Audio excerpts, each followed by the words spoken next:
Assalamualaikum warahmatullahi wabarakatuh. Salam sejahtera bagi kita semua. Pada kesempatan kali ini kami akan menampilkan podcast Good Practice dan Bad Practice dalam mewujudkan Smart Governance. Bersama keempat narasumber kita saat ini yang sangat luar biasa. Boleh kita perkenalan dulu? Silakan kepada Ibu Ida Novita, dipersilakan. Hai semua, perkenalkan saya Ida Novita Purba, satuan kerja saya di Pengadilan Militer 103 Bandung. Salam kenal. Salam kenal Bu Ida. Kita lanjut kepada narasumber kita yang kedua, Bapak Indra Sudarma, dipersilakan. Baik, perkenalkan nama saya Indra Sudarma, saya dari Pengadilan Lubuk Sikaping, Pengadilan Agama. Mungkin itu aja, terima kasih. Ya, terima kasih Pak Indra. Kita lanjut kepada narasumber kita yang ketiga dengan Bu Vivin, dipersilakan. Ya, terima kasih Bapak Anto. Oke, perkenalkan nama saya Vivin Aulia, berasal dari Pengadilan Negeri Padangpanjang. Salam Smart ASN. Salam, luar biasa Bu Vivin. Kita lanjut ke narasumber kita yang keempat dengan Ibu Indah, dipersilakan. Baik, terima kasih. Saya Indah Anggraini dari Pengadilan Agama Tanjung Pati. Halo semuanya, salam kenal.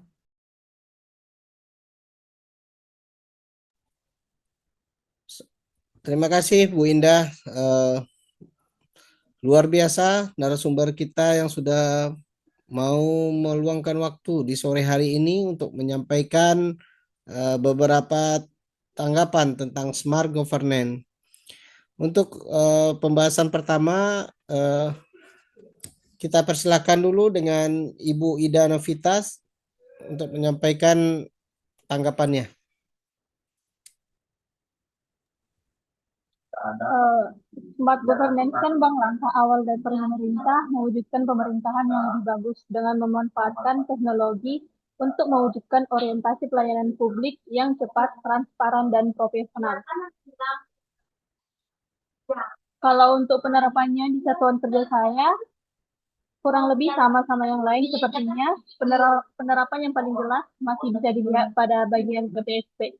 Untuk penerapan di satuan kerja yang berpraktis di mana masih terdapat kekurangan, yaitu pemohon layanan maupun tamu menunggu lama untuk mendapatkan informasi atau kebutuhan mereka.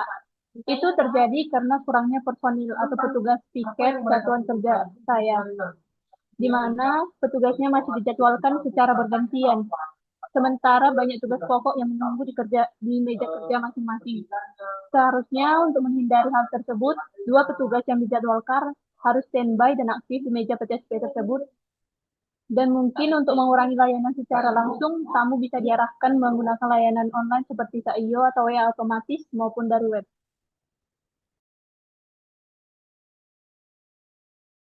Baik, terima kasih Ibu Ida Novita. Kalau untuk penerapan apa saja penerapan Smart ASN yang ada di satuan kerja Bu Indah? Dipersilakan Bu Indah.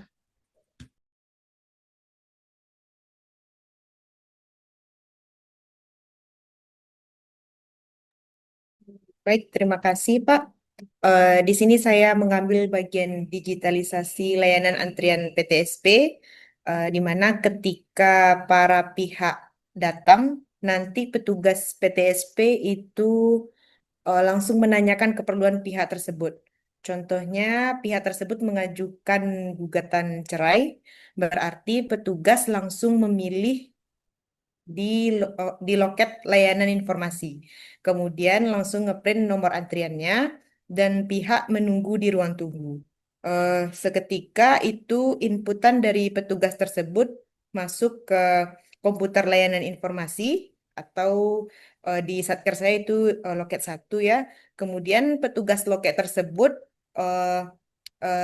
karena tidak ada pihak yang dilayani, langsung klik pemanggilan sesuai nomor antrian tadi. Seperti itu.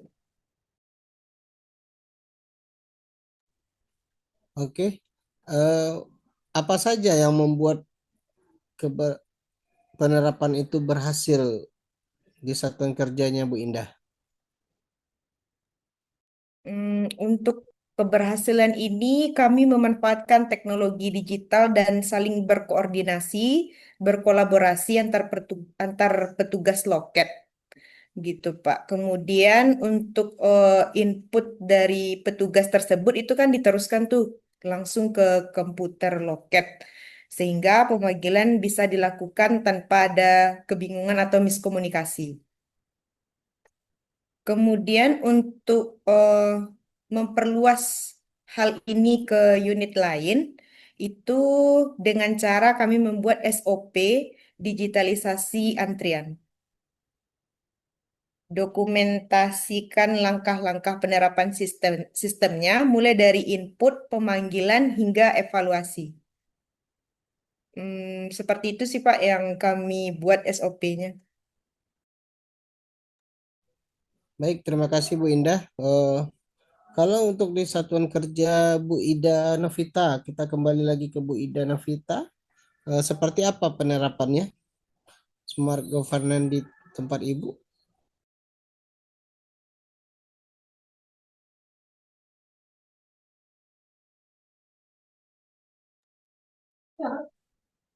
Kurang lebih sama ya Bang, sama penerapan di tempat Kak Indah. Penerapan di sini masih ada yang bad, masih ada yang good. Yang bad seperti yang saya jelaskan tadi, di masa masih ada kurangnya permohonan pelayanan, tamu masih menunggu lama untuk mendapatkan informasinya Bang. Begitu Bang. Ya, terima kasih.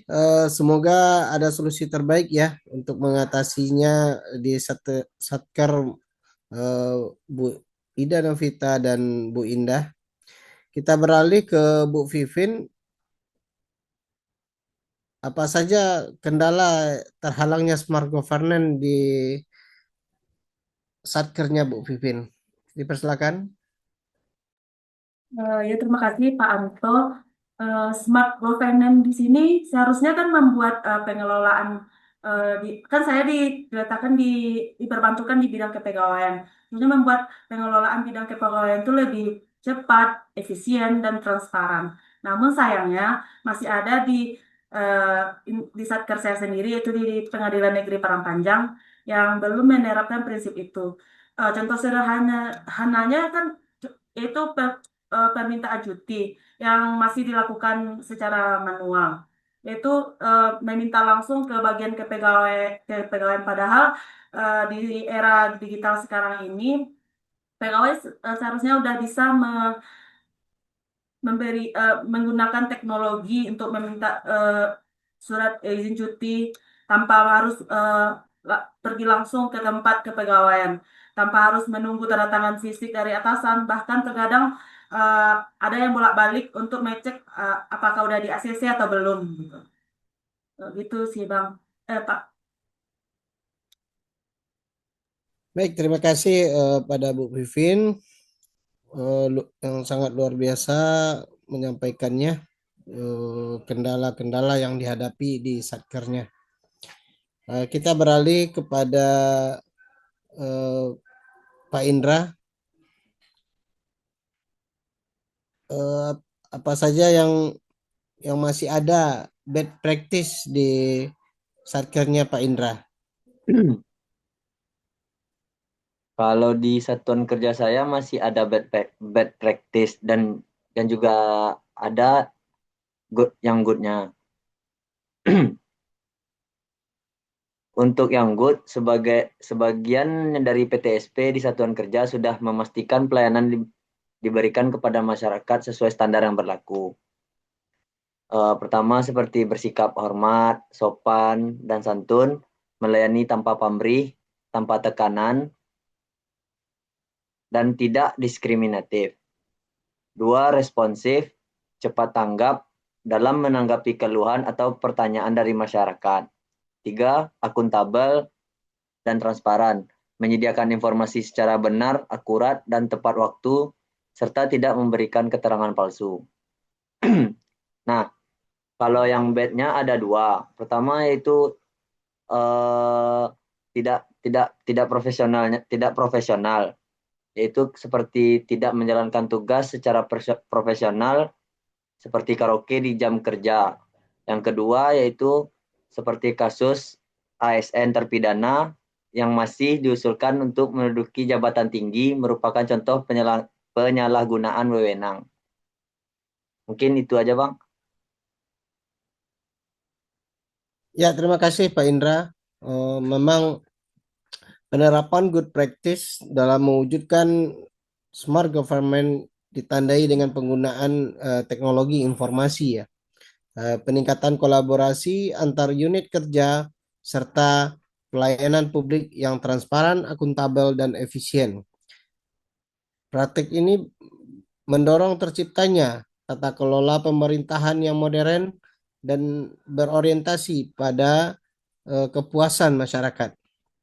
Sebaliknya, bad practice seperti kurangnya personil, lemahnya koordinasi, dan rendahnya pemanfaatan teknologi dapat menghambat efisiensi layanan dan menurunnya kepercayaan masyarakat terhadap instansi.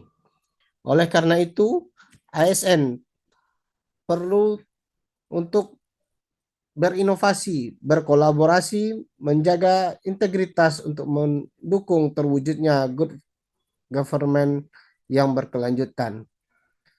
Sekian podcast kami hari ini. Semoga ada lain waktu kita bahas topik yang lebih seru lagi.